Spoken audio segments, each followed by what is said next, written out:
Hola, ¿qué tal? ¿Cómo está? Bienvenido. Esto es Universo Deportivo. Como siempre, lo invitamos a compartir media hora junto a nosotros para hablar de deportes, con invitados, la mesa de café, todo lo concerniente a la actividad deportiva está presente aquí en el programa y con las últimas fechas de la Liga Profesional de Fútbol que van a dejar a los clasificados, los 16 equipos que van a luchar por el título.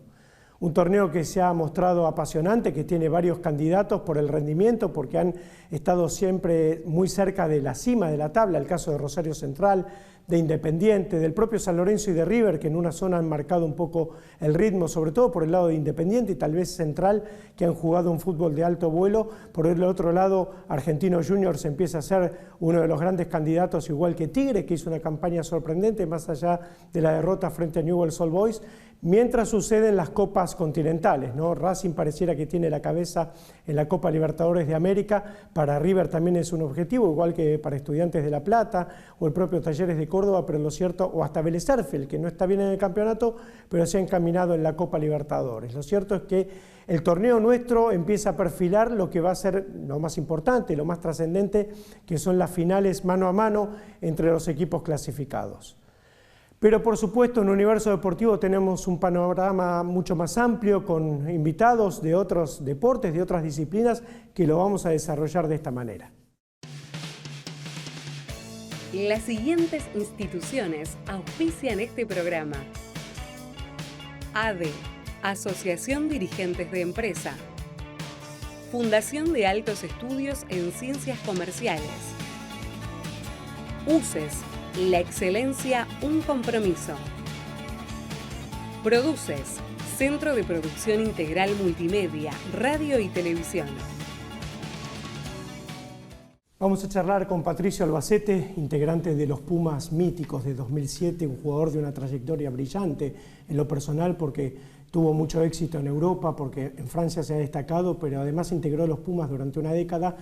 Jugó 3 mundiales y dentro de esos 3 mundiales, el de 2007, que tuvo un equipo formidable, marcó también mucho para el rugby porque a partir de allí muchos chicos se han volcado porque el equipo logró un histórico 3er puesto, porque le ganó a Francia 2 veces y porque Patricio en ese equipo era una pieza fundamental. Igual que por supuesto los 14 jugadores que lo acompañaban en cada uno de los juegos. Gracias, Pato, por haber venido. De nada, Hernán, un placer estar acá con vos. Y además nos reúne también 1000 batallas, que es tu libro, tu reciente publicación, y que es como un hijo, ¿no? Tener un libro donde uno vuelca toda su carrera, muchas anécdotas, muchas cuestiones que también la gente, vos sentís que necesita conocerlas, y que seguramente tiene el arranque en el rugby. ¿Cómo llegaste a este deporte? Generalmente es un deporte que te lleva, se hereda, ¿no? Los padres juegan o los tíos juegan.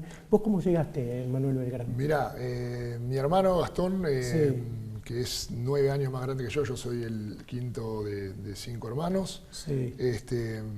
Bueno, él jugaba en Manuel Belgrano, nosotros fuimos todos los varones al colegio Manuel Belgrano.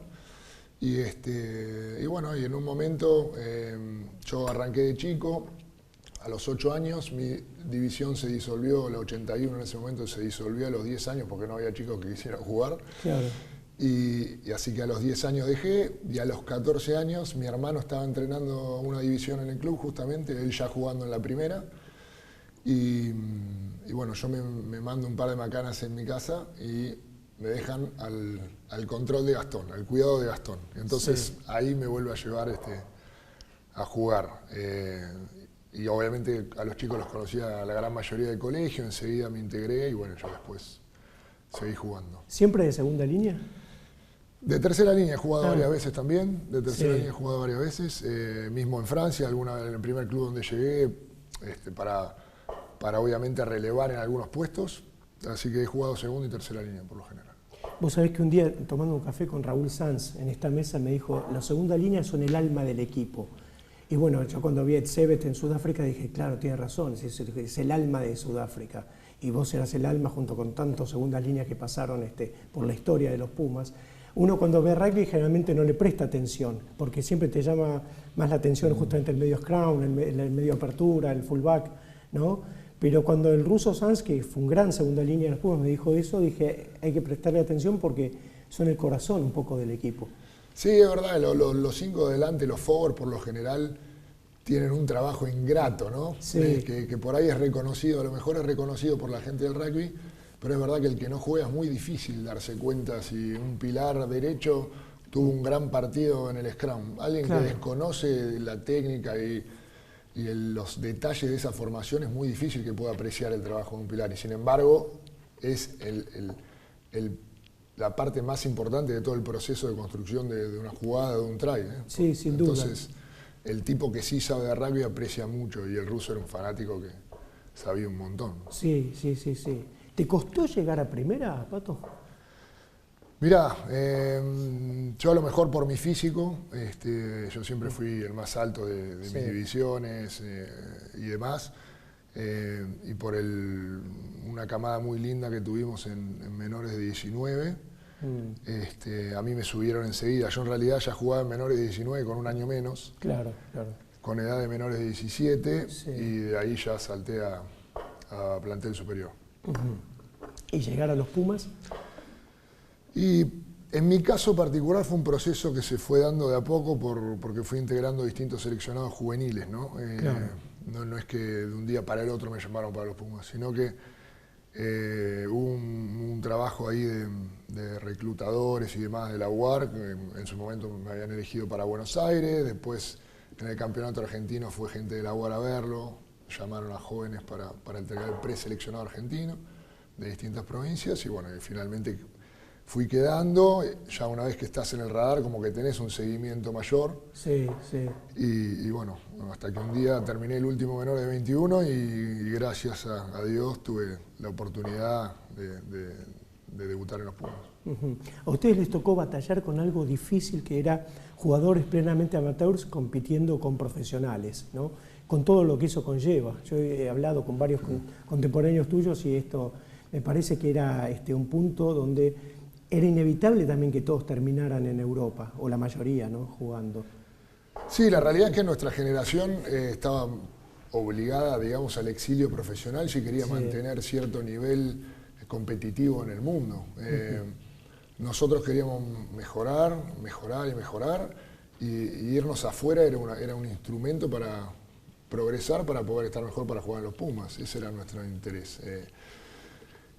Así que bueno, estábamos en ese momento obligados al exilio profesional porque no existía el Super Rugby acá, no estaban las franquicias. Entonces, en ese momento no te quedaba otro, te quedabas jugando a nivel club amateur acá. Sí. Pero eso llevaba después a dar ventajas. Se jugaban contra los grandes de Europa, con Francia, con Inglaterra, con Irlanda, ¿no? Y exacto. A ver, la formación amateur para mí tiene algo que es impresionante y que no hay en ningún otro lugar del mundo. Bueno, tal vez en Nueva Zelanda, donde también es amateur, tal vez, pero quedan todavía muy pocas. Para mí hoy la formación que tienen los jugadores argentinos es muy apreciada en el exterior. Pero bueno, sí, es verdad que se llega a nivel doméstico, se llega a cierto nivel, que es muy distinto del nivel internacional, pero por el hecho de que vos, cuando te vas a jugar afuera, jugás en clubes donde jugás todos los fines de semana contra tipos de seleccionados de otros países, de clubes de un nivel que se preparan igual que vos, que los dos le dedican el 100% del tiempo. Entonces sí se genera una diferencia con el jugador amateur, que tiene que trabajar, estudiar, ocuparse de la familia. Pero es verdad lo que decís, porque eso en la etapa formativa, cuando tenés 8 años, o 10, o 12, o 14, el club es tu vida, esa parte amateur. Y ese es un tema que siempre se habla del rugby argentino, como el resto de los deportes, ¿no? La historia que tiene la Argentina con los clubes, que forman tenistas, jugadores de básquet, jugadores de vóley, jugadores de rugby, jugadores de fútbol también, y que por ahí en otros países no se ve.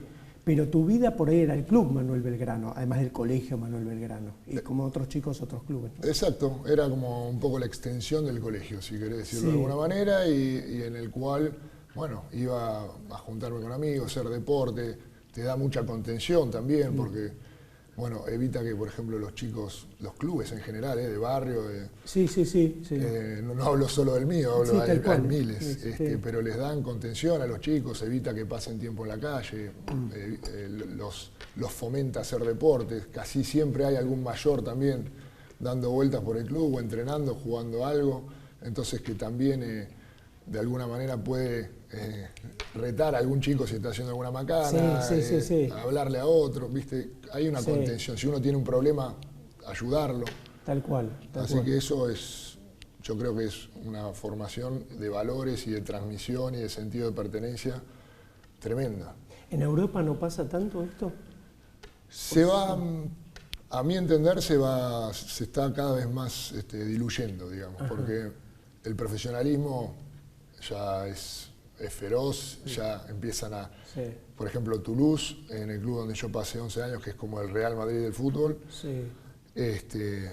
Nada, ya a los 11 años les hacían testeos a los chicos, había pero 500 chicos para probarse para entrar a Toulouse, es como el fútbol. Claro, Entonces, claro, como probarte en River o en Boca. exacto, Sí. y impresionante. Entonces sí se va perdiendo un poco, por más que se trata de mantener, Toulouse es un club muy tradicionalista, por ejemplo, y demás, que quiere mantener mucho una bajada de línea y ese tipo de cosas, creo que influye muchísimo en la formación de los chicos, porque los que no pueden entrar ahí o a medida que van subiendo en su carrera empiezan a quedar afuera de los equipos, se van a jugar a otros lados. Sí, sí, es parecido al fútbol acá. Y entonces, ¿qué sentido de pertenencia podés tener si vos estás priorizando otra cosa? Claro, estás priorizando tu carrera. Exacto. Tu carrera individual. No eso, acá lo que se vive en los clubes es un sentido de pertenencia porque te sentís con tu amigo, Sí. que es tu hermano, que comparten, que se conocen los padres entre sí. Tal cual, que vas a bailar juntos, van al exacto. cine, sí, tal Hay cual. otro tipo de relación. Te pido una pausa, Pato. ¿Cómo no? Seguimos la charla con Pato Albacete.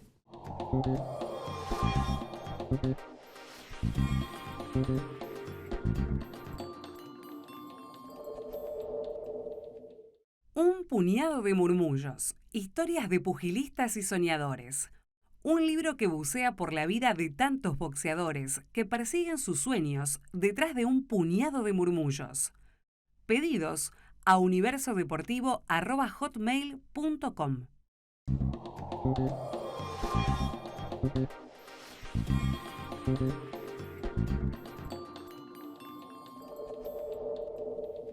Como siempre abrimos la ventana para presentar a las voces de los protagonistas del fin de semana.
Necesitamos tener un mes de estar juntos, como fueron los primeros 6 partidos, y tener los pies sobre la tierra acá, muchacho. Cuando te relajas un segundo en el fútbol argentino es igual que cualquiera. Priorizamos el trabajo, priorizamos la organización, todas las comodidades que nos da el club, la valoramos, pero tenemos la exigencia esa. Tenemos todo para poder seguir mejorando. Por lo menos a mí es la manera que me gusta de trabajar. Y digo esto, lo voy a decir ahora y lo voy a decir si me toca perder 5 partidos seguidos. Porque la forma ideal de trabajar es lo que te da este club. Me ha tocado estar en otros clubes, al igual que Defensa y Justicia, ya tuvo mucho tiempo, que son lugares ideales. Entonces, ojalá que sigamos por esta senda y veremos después, al término, yo quiero entrar a los playoffs, primero principal. Una vez que entremos ahí, veremos para qué estamos. Seguimos la charla con Patricio Albacete. Escribiste 1000 batallas. ¿Cómo nació un poco la idea de volcar toda tu vida en un libro? Mirá, la verdad no se me hubiese ocurrido. Sí. Estando en Francia me contactaron de una editorial para ver si me interesaba. Después de pensarlo un tiempo, dije, bueno, ¿por qué no? Empecemos. Y empezamos a escribir algo, que empezamos a trabajar un poco. Después, por distintos motivos, vino la pandemia y demás, Sí. Se cortó todo. Y un año y pico más tarde, casi 2 años, yo ya había hecho bastante trabajo y digo, che, me quedó esto inconcluso, me gustaría avanzar con esto. Sí. Me contacté con Planeta, con Alejandra Ramírez. nos pusimos de acuerdo enseguida y bueno, puliendo también, bueno, hubo otra etapa de trabajo importante. Ahí me puse a trabajar codo a codo con Marcos Caruso, quien fue un poco quien me ayudó a escribir el libro, charlando mucho con él y explicándole lo que queríamos transmitir. Sí. Así que, bueno, y después vino la publicación. Después de una corrección de detalles y demás, salió la publicación. ¿Qué buscabas transmitir, Pato, en el libro? ¿Qué buscás que le llegue a la gente? Mira, en realidad yo lo que cuento mi historia deportiva, básicamente. Sí. Mis inicios, mi familia, el entorno en el que crecí, las experiencias que pude vivir. El mensaje que me gustaría dejar en el libro, nada, yo soy un agradecido al rugby. Creo que así que me ha dado mucho más de lo que jamás imaginé, pero también creo que hay ciertas cosas dentro del ambiente del rugby en las que no estoy tan de acuerdo, ¿no? Sí. Y las manifiesto un poco. Claro. Hago son reflexiones, ¿no? A lo largo de mi vida me han ocurrido un montón de cosas, tanto lindas como feas, desde los títulos de Toulouse, campeonatos y demás, hasta por ahí mi salida de seleccionado, que fue una etapa por ahí fea mía en el libro, y ahí, bueno, cuento todo con detalles, hago reflexiones, y bueno, cuento mi historia, básicamente. Está muy bien, y es muy valorable, porque el rugby es un deporte hermoso en sí, pero tiene a veces algunas cuestiones, la gente que lo ve muy de afuera a veces también tiene algún prejuicio, el rugby a veces tiene un prejuicio con la gente de afuera, entonces es bueno que tu experiencia, volcarla, contarla, tener una parte de crítica, una parte de autocrítica, porque eso también empieza a romper esa barrera del prejuicio del que este es un país futbolero esencialmente, ¿no? Y algunas personas por ahí tienen algún prejuicio con el rugby, y a veces el rugby tiene un prejuicio con la gente de afuera. Y romper un poco esa barrera y encontrar los puntos en común me parece que es muy valorable, ¿no? Sí, la verdad que sí. Bueno, fue un poco eso. Creo que para mí no pasa tanto por los contextos, los ambientes, la gente del fútbol, del rugby. Es, viste, saber trabajar, respetar, compartir en sociedad, ¿no? Mezclándose todo, porque creo que por más que a vos te guste el fútbol, a mí me gusta el rugby, podemos tener 1000 otras cosas en común, Totalmente, intereses. sí, claro. Entonces, bueno, es un poco eso, que a veces hay ciertas cosas y prejuicios que terminan siendo o falsos o hipócritas o desvirtuados de lo que pasa en realidad. Exactamente. Yo te hablaba del Mundial de 2007, uno de mis hijos, los dos jugaron al rugby, ¿no?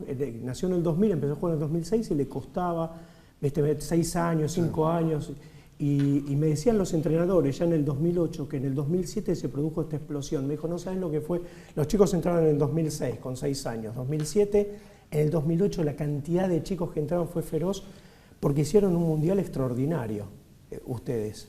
Y por supuesto los Pumas tienen hitos, los Pumas del 65, la época de Hugo Porta, que Hugo Porta fue extraordinario, y bueno, y la época de ustedes que produjo un fenómeno masivo en el rugby.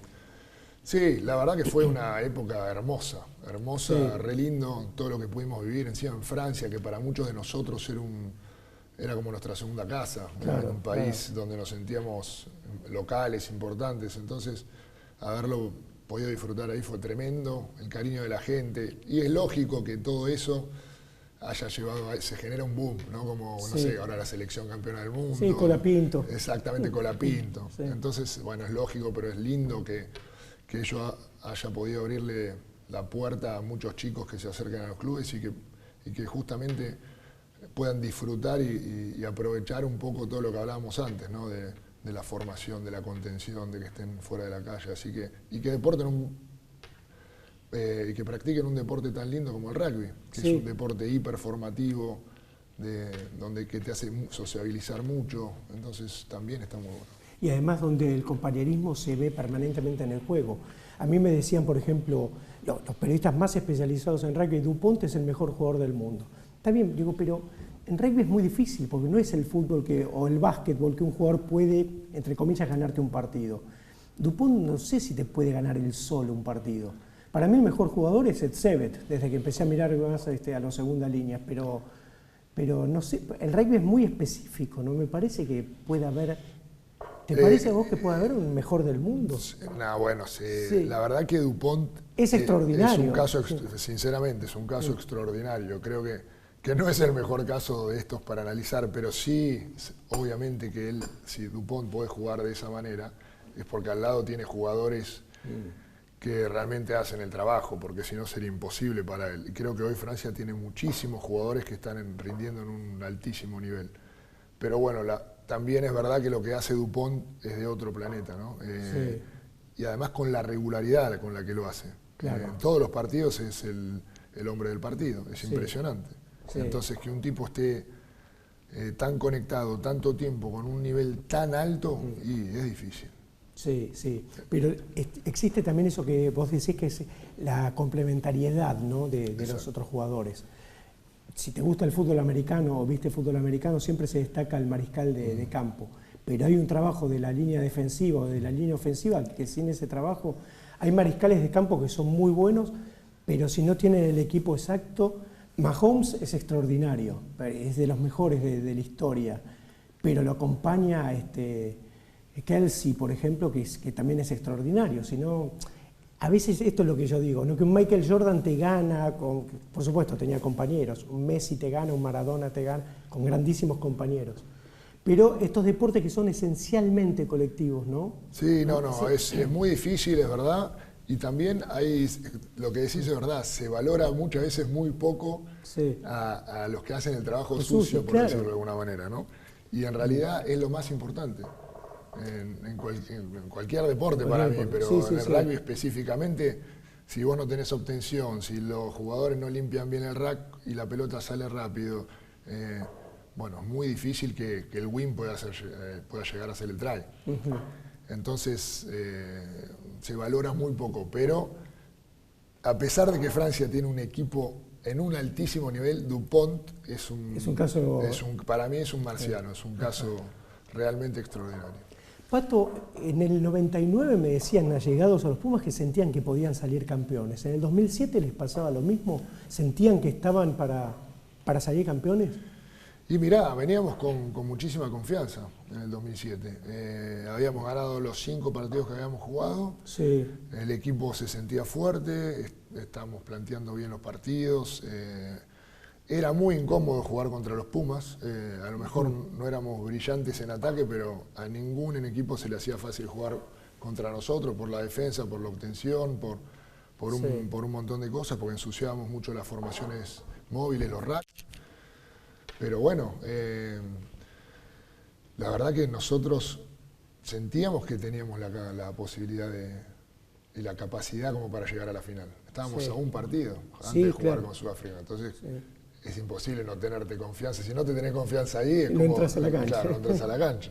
Además, estás jugando por algo lindo. Sí, claro. El equipo se sentía fuerte y sí, creíamos que podíamos ser campeones. Sabíamos que iba a ser difícil, obviamente, porque enfrentábamos rivales de altísimo nivel, pero nos sentíamos capacitados para bueno, ganarles. Claro que sí. Vos dijiste algo en un momento que quiero sumarme, que los Pumas tienen una historia que siguió, ¿no? Y que los Pumas de hoy, y quiero reafirmarlo, porque no solo ustedes, sino los de hoy, los que le han ganado a los All Blacks, los que hacen un Rugby Championship brillante, los que salieron cuartos en el último mundial, es decir, también llegaron a la semifinal, estos Pumas de hoy también son brillantes, ¿no?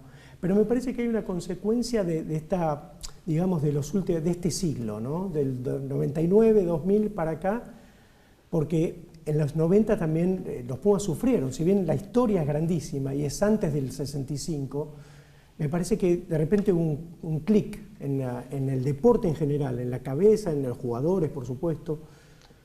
Sí, la verdad que sí, no se puede comparar con la década del 90, donde estábamos años luz, los mismos jugadores que les ha tocado jugar en ese momento lo han dicho, que tenían poca preparación. De hecho, ahí surge y empieza realmente los Pumas a prepararse de mejor manera y es donde comienzan a tener mejores actuaciones también, ¿no? Sí. Hoy el rugby es para mí no hay que comparar etapas del rugby. El rugby evoluciona constantemente a una velocidad tremenda. Los jugadores son cada vez más rápidos, cada vez más fuertes, cada vez se analiza más el juego, va todo más rápido. Entonces, yo creo que es muy difícil comparar épocas. Sí. Pero sí, creo también que hay que respetar la historia, ¿no? Hoy los Pumas son lo que son por todo lo que pasó desde muchos jugadores que han luchado, que han llevado la camiseta, que la han representado de manera gloriosa, muchas veces sacrificando un montón de cosas, no en las mismas condiciones que los equipos adversarios, por el hecho de ser amateur todavía. Entonces creo que la camiseta de los Pumas tiene una historia que hay que respetar muchísimo. Y otro fenómeno notable es el Pumas 7, ¿no? Que también en estos últimos años, no sé cuál fue el secreto, pero evidentemente hay algo que este equipo también a los más fanáticos los despierta a las 4 de la mañana, 5 de la mañana para ver los partidos. Algo hubo también allí. Seguro, seguro. Se viene haciendo un trabajo de muchos años. Yo me acuerdo cuando yo todavía jugaba acá en Argentina, que había arrancado con Hernán Rocco Oliva, que los jugadores empiezan a integrar el circuito de Seven. Ahora, en ese momento con Santiago Mezcora como jugador, ahora Santiago Mezcora como entrenador. Así que hay una continuidad y hoy los chicos que juegan Seven solo juegan Seven prácticamente. Entonces son casi especialistas, digamos. Sí. Y eso obviamente los hace, hace que rindan como rinden hoy en día. Gracias, Pato. Fue un placer tenerte. Gracias, Hernán. Gracias a vos. Patricio Albacete en Universo Deportivo, que sigue de esta manera.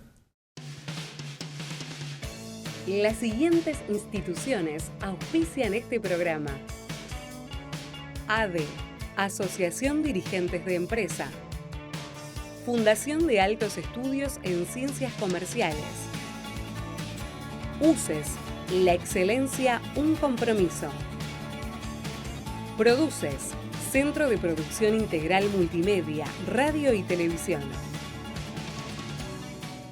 Muy bien, así llegamos al final de Universo Deportivo. Recuerde que en la próxima edición vamos a analizar el cierre del campeonato, las últimas fechas que se están jugando por estas horas y también, por supuesto, la Copa Argentina, que empieza a cerrar también lo que es 32avos de final y también empieza de alguna manera a perfilar a los equipos que van a estar en la disputa grande. Pero todo eso va a ser la semana que viene. Por su paciencia, por su atención, muchísimas gracias y hasta siempre.